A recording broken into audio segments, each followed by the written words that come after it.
నేడు నమిలిందే రామ రామ రామ తలకు మోసుకుంటే నా నేల తల్లే అలికి మోసుకుంటే ముక్కు సుతల్లే సత్తి నొడల్లే సగబెట్టుకుందే మాయి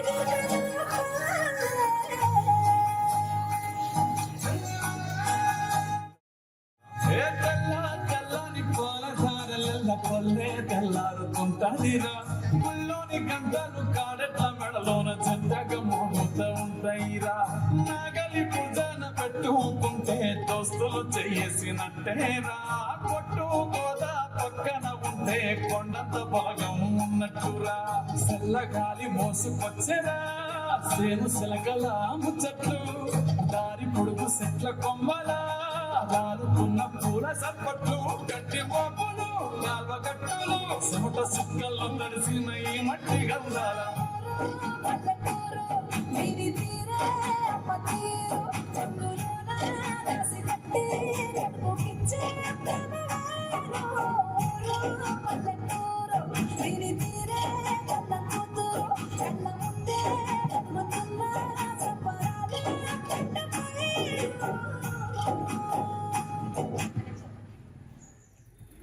ఓ మా ఎప్పుడు పొలం పొలం అని పని చేస్తూనే ఉంటావా?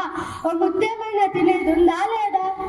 ఆగాగే మనం ఇలా ఈ రోజు ముద్ద తింటున్నామంటే ఆ నేల తల్లి చలివేగా. మనం ఇంత కష్టపడుతున్నాంగా మామ, వర్షం పడుతుందంటావా?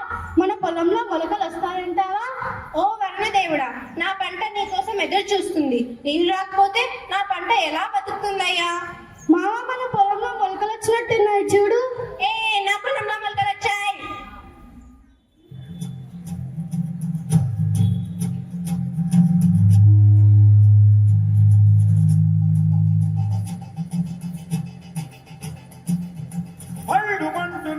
ఒళ్ళు విరిగెను కట్టి పరగతోన ఎడారి కళ్ళు తెరుచుకున్న వేళన చెరుకు పూలవాన సముద్రమెంత దాహమేస్తే వెతికెను ఊట బావినే శిరస్సు మంచి శిఖర మంచు ముద్దిడే మట్టి నేలనే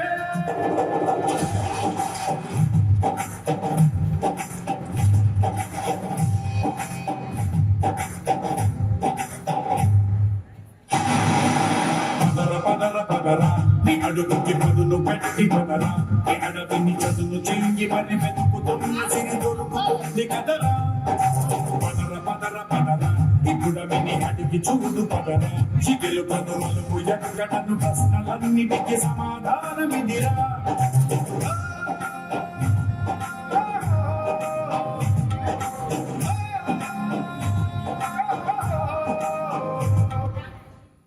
అరే ఎంట్రా రాముడు, అందరూ సంతోషంలో పరవళ్ళు తొక్కేస్తున్నారు.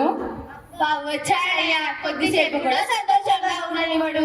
ఏంటి, 2 చినుకులు పడగానే కొంచెం పంట కనిపించగానే మీ ముఖంలో అంత సంతోషం వచ్చిందా? ఏంటి, నీ పంట అంత బాగుందా?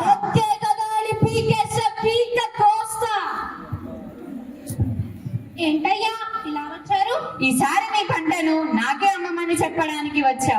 లేదయ్యా, ఈసారి మా పంటను మేమే పట్నంలో అమ్మాలని అనుకుంటున్నాము. ఎందుకంటే మీరు మాకు చాలా తక్కువ సొమ్ము ఇస్తున్నారు. మేమే అమ్ముకుంటే 1 రూపాయి ఎక్కువ వస్తుందని. ఏంటేంటి, పట్నానికి వెళ్ళి పంట అమ్ముతావా? నన్ను కాదని పంటను ఎవరికి అమ్ముతావో, అసలు ఊరు దాటి ఎలా వెళ్తావో నేను చూస్తా. రేయనక పగలనక ఎండనక వానక నీరు పోసి నారు పెట్టి మందు జల్లి కోత కోసి పైరు పెట్టి ఆరుగానం శ్రమిస్తే రైతు బిడ్డ సొమ్ము కాచేయాలని చూస్తావా నీవు? సరేనయ్యా, నీ కష్టం తెలియక అలా అన్నాను. నీ పంట నీ ఇష్టం.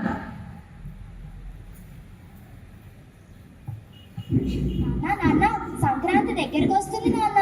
నాకు కొత్త బట్టలు కొనిస్తా అన్నావు. నా స్కూల్ ఫీజు కూడా ఇంకా కట్టలేదు. నాకు ఈ పరీక్షలలో ఫస్ట్ క్లాస్ వచ్చింది నాన్న. అవునా బంగారు తల్లి, నువ్వు బాగా చదివి పెద్ద డాక్టర్ అయ్యి మన ఊరికి సేవ చేయాలమ్మా. అలాగే నాన్న. ఇక తండ్రి కూతురు కబుర్లు అయిపోతే వచ్చి పడుకోండి. పొద్దున్నే పొలానికి వెళ్ళేది ఉంది.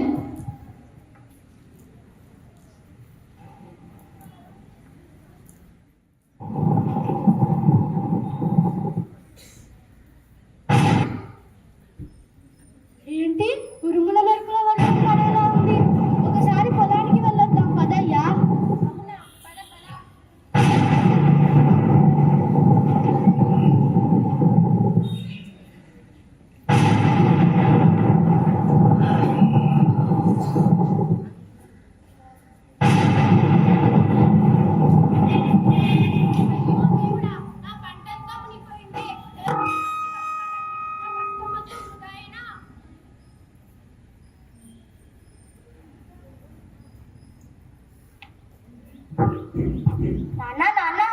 ఏమైంది నాన్న? చెప్పు, ఏమైంది?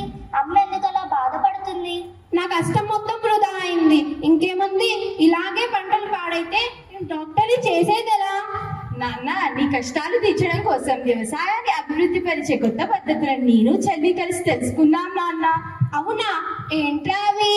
ఏఐ మెషిన్ నాన్న. ఏఐ మెషిన్లు అలాగే డ్రోన్లు పంటలను పర్యవేక్షణ చేయడానికి, అలాగే డ్రోన్ల సహాయంతో పంటలపై పురుగుల మందు పిచికారీ చేయడానికి ఉపయోగిస్తున్నారు. ఈ ఏఐ మెషిన్లు అలాగే డ్రోన్లు సాగు పనులు చేయడానికి కూడా ఉపయోగిస్తున్నారు. స్మార్ట్ ఫార్మింగ్ అంటే భూమి లేకుండానే పంటలు పండించే పద్ధతి.